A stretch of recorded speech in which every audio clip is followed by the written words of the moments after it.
Il existe, dans la mémoire vivante de l'Église, des textes que la foi proclame ouvertement, sous la lumière éclatante du soleil, et d'autres qu'elle confie pendant longtemps à la pénombre du silence.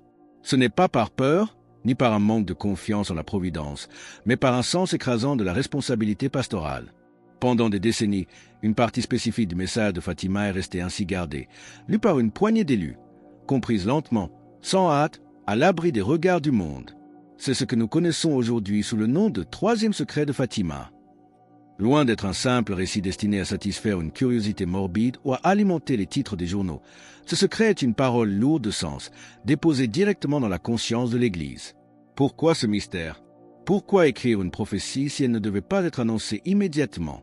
Pourquoi ce document a-t-il voyagé de main en main, de pontificat en pontificat, traité avec une vénération craintive, sans jamais être transformé en objet de clameur publique?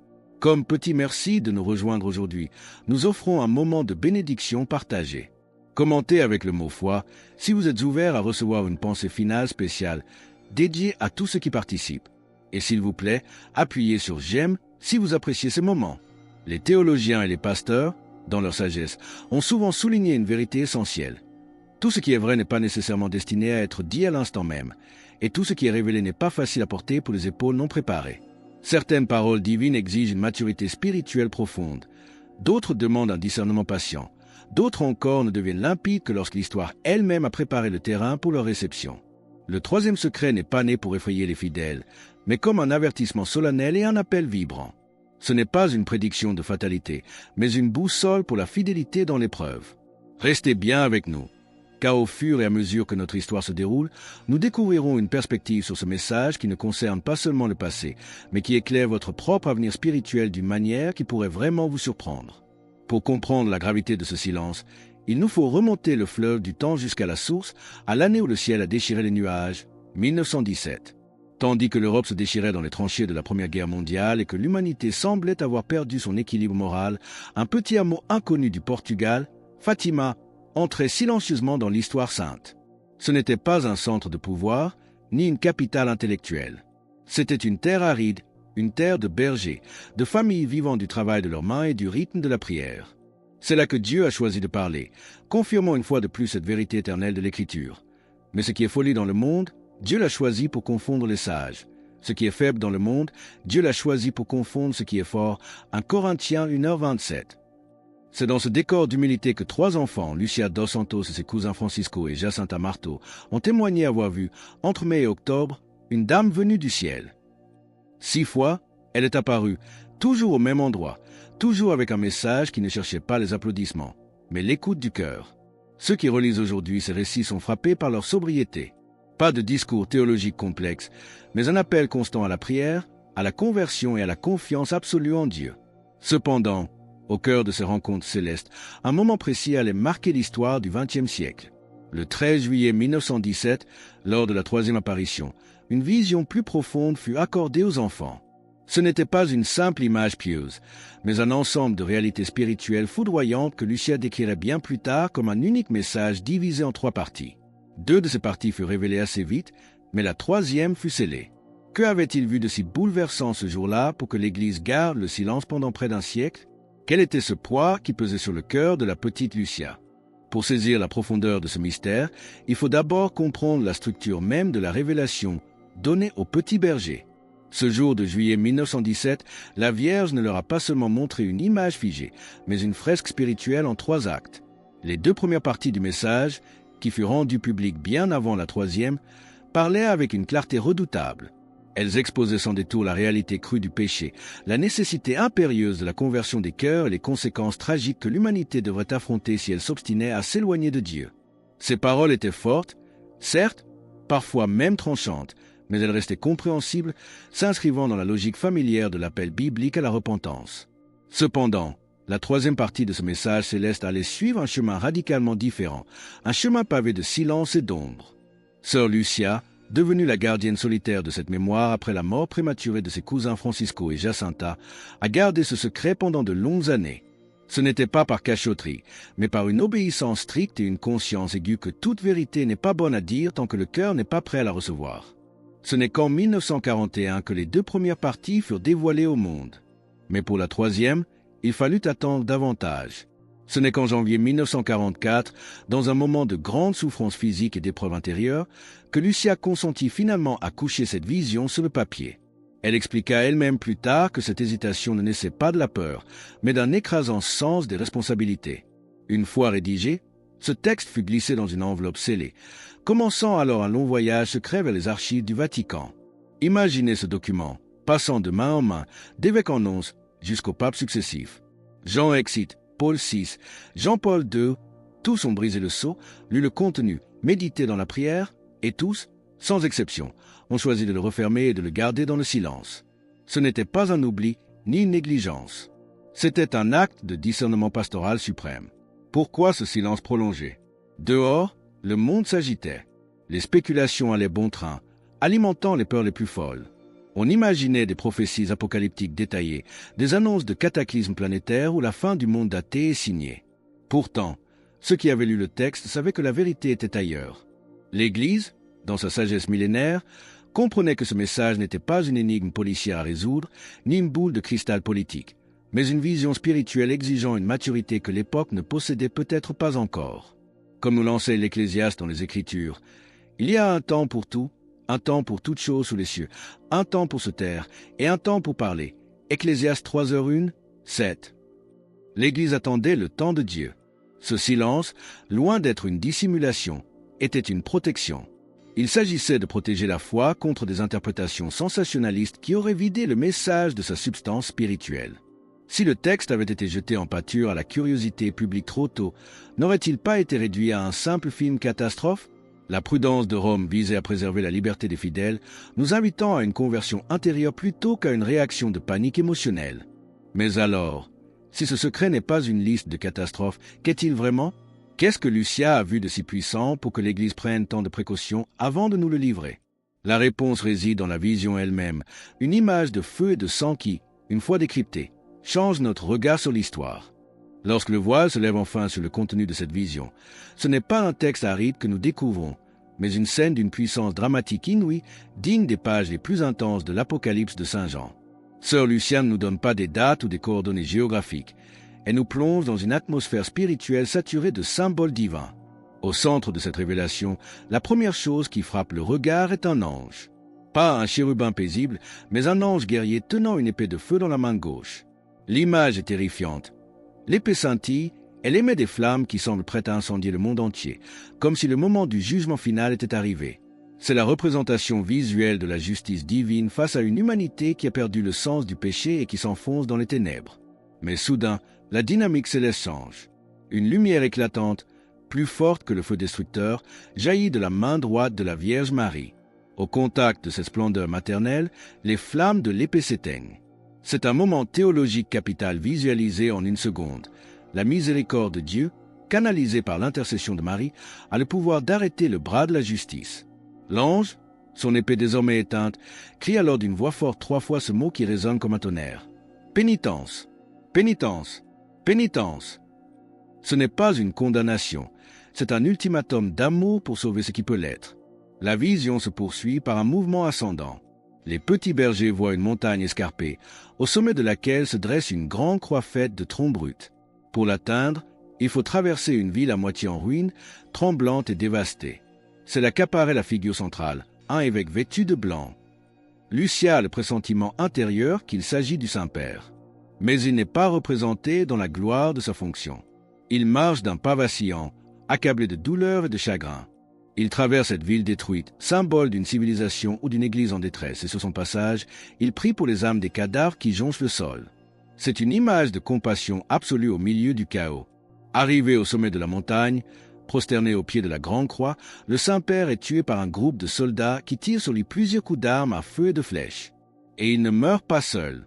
Avec lui, c'est toute une procession d'évêques, de prêtres, de religieux, de religieuses et de laïcs de toutes conditions sociales qui tombent les uns après les autres. C'est une vision de martyrs collectifs, un massacre qui semble marquer la victoire totale du mal.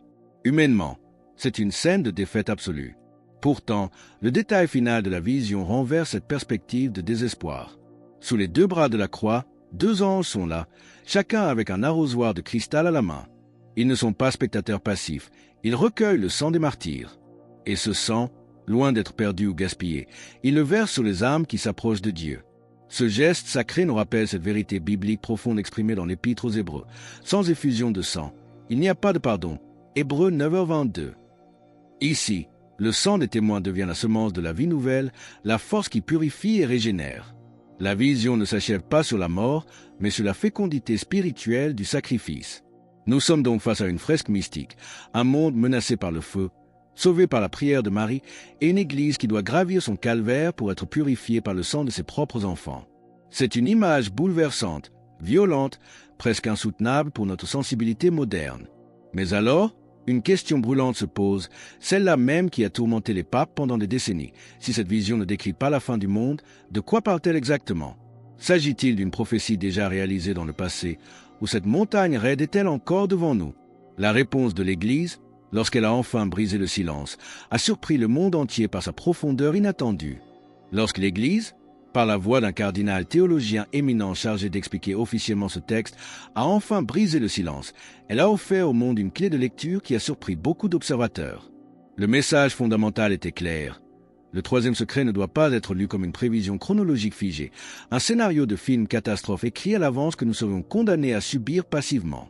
Non, il s'agit d'une vision prophétique spirituelle. Comme l'a souligné le commentaire officiel, le langage de la vision est symbolique. Il ne décrit pas des événements photographiques, mais des réalités profondes qui traversent l'histoire.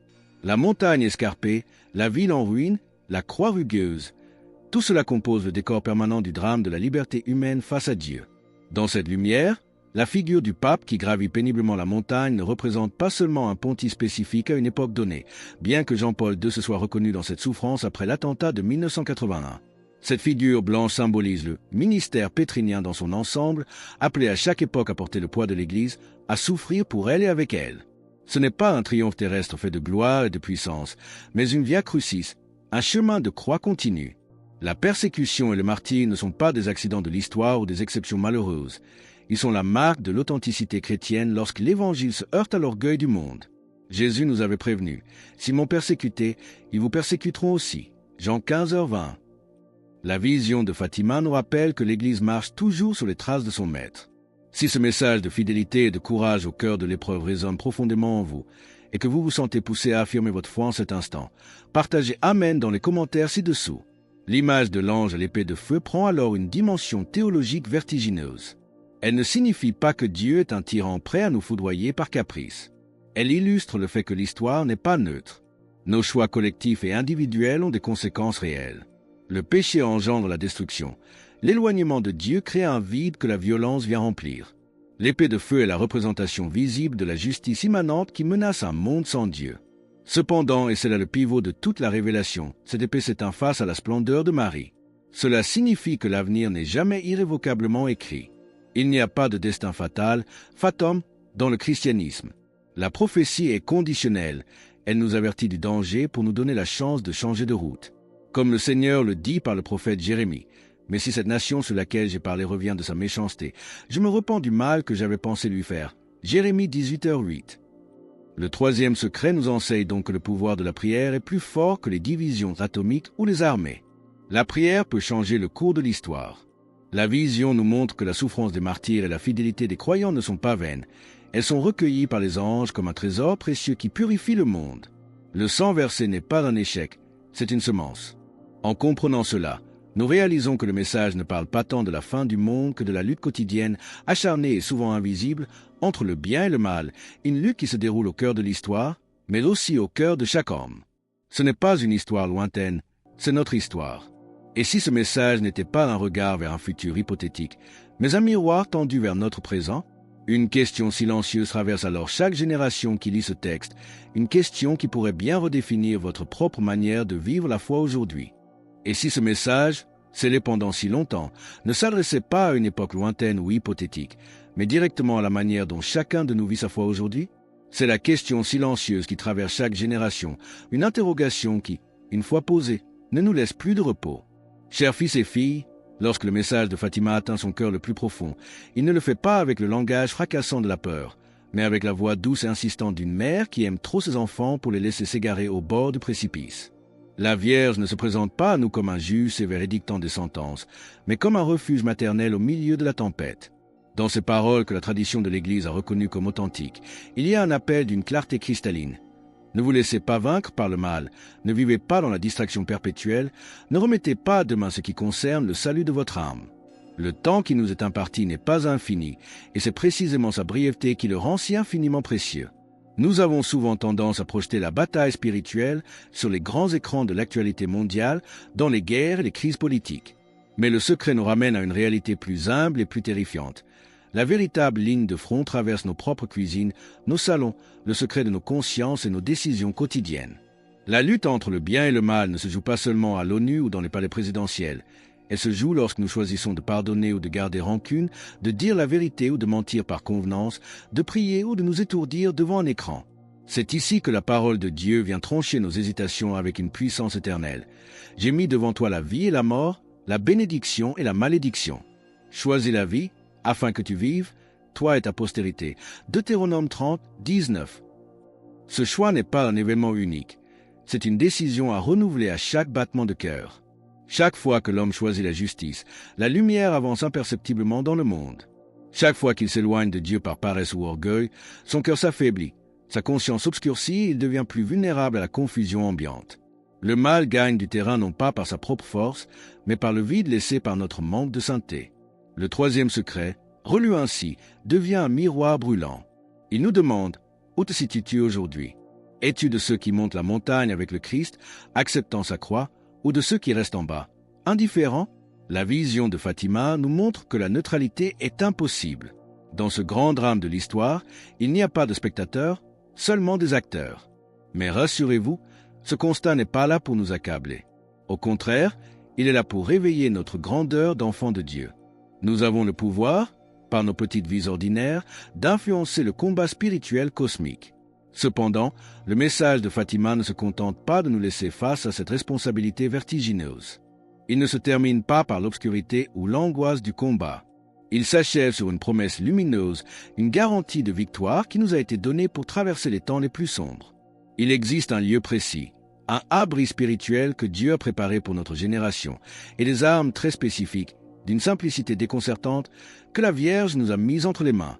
Quelles sont ces armes silencieuses que l'Église a toujours connues mais que nous avons peut-être oubliées? Et comment ce refuge promis peut-il changer votre destin éternel? Le message de Fatima ne se referme pas sur une note de désespoir ou d'abandon, mais sur une promesse qui brille comme une étoile dans la nuit de l'histoire. À la fin, mon cœur immaculé triomphera. Mais avant ce triomphe final, Marie nous offre ce cœur non pas comme une simple image de dévotion, mais comme un refuge opérationnel. Qu'est-ce que cela signifie concrètement? Ce refuge n'est pas un bunker de béton pour échapper aux guerres, ni une fuite psychologique pour ignorer les douleurs du monde. C'est un sanctuaire intérieur, un chemin qui nous ramène inlassablement vers le Christ. C'est la garantie que, quelles que soient les tempêtes extérieures, il existe un espace de paix inviolable où l'âme peut respirer l'air du ciel. Se réfugier dans le cœur immaculé, c'est accepter de regarder le monde avec les yeux de Marie, avec une compassion qui ne juge pas, mais qui intercède. Pour habiter ce refuge, le ciel nous a laissé des armes silencieuses. Elles peuvent sembler dérisoires aux yeux des puissants de ce monde, qui ne jurent que par la force technologique ou l'influence médiatique. Pourtant, ce sont elles qui font trembler les enfers. Ces armes, l'Église les a toujours connues, mais nous avons parfois perdu le mode d'emploi. La première est la prière, non pas une récitation machinale de formules vides, mais une prière simple et fidèle, comme le demande le message. Le rosaire, que la Vierge a recommandé à chaque apparition, et cette chaîne d'amour qui nous lie au ciel, une méditation qui apaise le rythme cardiaque de l'âme et la ligne sur la volonté de Dieu. La deuxième arme est la pénitence. Le mot fait peur aujourd'hui, mais le message de Fatima le réhabilite avec douceur. Il s'agit de la pénitence vécue avec amour. Ce n'est pas la recherche de la souffrance pour elle-même, mais l'acceptation des contrariétés quotidiennes, l'offrande de nos devoirs d'État accomplis avec soin, même quand cela nous coûte. C'est transformer le plomb de nos épreuves en or spirituel par l'alchimie de l'amour. Enfin, les sacrements, accueillis avec un profond respect, sont la nourriture indispensable. Sans l'Eucharistie et la confession, le soldat spirituel meurt de faim et de fatigue sur le champ de bataille. Pour rejoindre notre communauté et ne manquer aucune histoire inspirante comme celle-ci, pensez à cliquer sur « J'aime » et à vous abonner. Ce qui est profondément rassurant dans la lecture spirituelle du troisième secret, c'est ce qui ne demande pas. Il n'exige pas de nous un héroïsme extraordinaire immédiat ou des gestes éclats impossibles. Dieu ne nous demande pas d'être des super-héros de la foi du jour au lendemain. Il nous demande la fidélité. La fidélité dans les petites choses, la constance dans le devoir quotidien, la persévérance quand personne ne nous regarde. C'est cette petite voie qui construit les saints. Comme nous le rappelle l'apôtre Saint Paul, car les armes avec lesquelles nous combattons ne sont pas charnelles, mais elles sont puissantes, par la vertu de Dieu, pour renverser des forteresses. 2 Corinthiens 10h4. Dans cette perspective, le troisième secret ne nous demande pas de craindre l'avenir, mais de sanctifier le présent. Il nous libère de l'angoisse de ce qui va arriver pour nous focaliser sur ce que je fais maintenant. Chaque « Je vous salue Marie » dit avec le cœur, chaque pardon accordé, chaque acte de charité invisible est une victoire sur le mal. Le message nous dit que nous ne sommes pas impuissants. Au contraire, nous détenons les clés de la paix dans nos mains jointes. Mais face à cet appel qui traverse le temps pour venir frapper à la porte de votre vie aujourd'hui, il reste une ultime question, une interrogation décisive qui ne peut plus être évitée. C'est la question qui résume tout Fatima, et la réponse que vous allez lui donner pourrait bien déterminer non seulement votre paix intérieure, mais votre éternité. Quelle est cette décision urgente que nous ne pouvons plus remettre à demain? Nous voici arrivés au terme de notre réflexion, face à cette question décisive qui résonne désormais dans le silence de votre conscience. Puisque le choix m'est encore offert aujourd'hui, pourquoi remettrai-je à plus tard ce qui peut, dès maintenant, donner la paix à mon cœur? C'est la question la plus importante de votre vie. Le message de Fatima, dans son ultime profondeur, n'est pas une prédiction de malheur, mais une invitation pressante à ne pas gaspiller le temps de la miséricorde. Aujourd'hui, la porte est ouverte. Aujourd'hui, la grâce est disponible. Attendre, c'est prendre le risque que notre cœur s'endurcisse ou que les circonstances de la vie nous éloignent de l'essentiel. L'apôtre Paul nous lance cet avertissement rempli d'espérance. Voici maintenant le temps favorable, voici maintenant le jour du salut. 2 Corinthiens 6h2.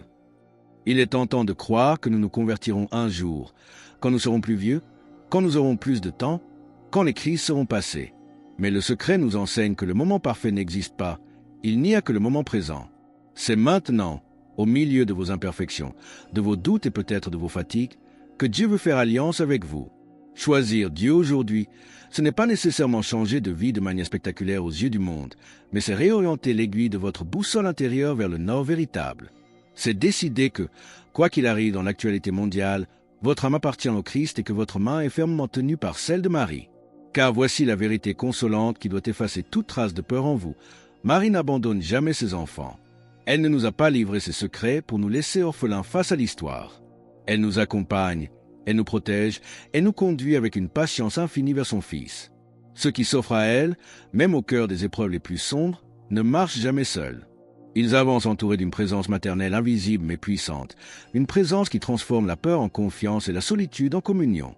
C'est cela, le véritable secret de Fatima, la découverte que nous sommes aimés par un amour qui est plus fort que la mort, plus fort que la guerre, plus fort que toutes les erreurs de l'humanité. La fin annoncée par les apparitions n'est pas le néant, c'est le triomphe de l'amour. Chaque prière que vous prononcez, chaque acte de foi que vous posez, hâte ce triomphe. Vous n'êtes pas des spectateurs impuissants d'une catastrophe annoncée, vous êtes les bâtisseurs actifs du royaume de Dieu. La vision de Lucie, avec ses martyrs et ses ruines, s'achève par la rédemption et la vie. De la même manière, vos propres épreuves, unies à celles du Christ, ne sont pas vaines. Elles participent à la grande œuvre de salut du monde. Alors, n'ayez pas peur de l'avenir. Regardez-le avec la sérénité de ceux qui savent à qui ils appartiennent. Le monde peut s'agiter, les puissants peuvent comploter, les nations peuvent trembler, mais celui qui a bâti sa maison sur le roc de la foi reste inébranlable. La paix que vous cherchez ne se trouve pas dans les nouvelles du monde, mais dans le sanctuaire de votre âme réconciliée avec Dieu. Cette paix est là, à portée de main, attendant simplement votre oui. Un oui total, confiant, définitif. Alors que nous concluons sur cette certitude absolue que le cœur immaculé de Marie est notre refuge et notre chemin vers la victoire, nous vous invitons à déclarer votre foi. Commentez Jésus est roi ci-dessous pour affirmer cette vérité avec nous. Et votre parcours ne doit pas s'arrêter ici. Cliquez sur la vidéo qui apparaît maintenant sur votre écran pour un autre message puissant que nous avons préparé pour vous.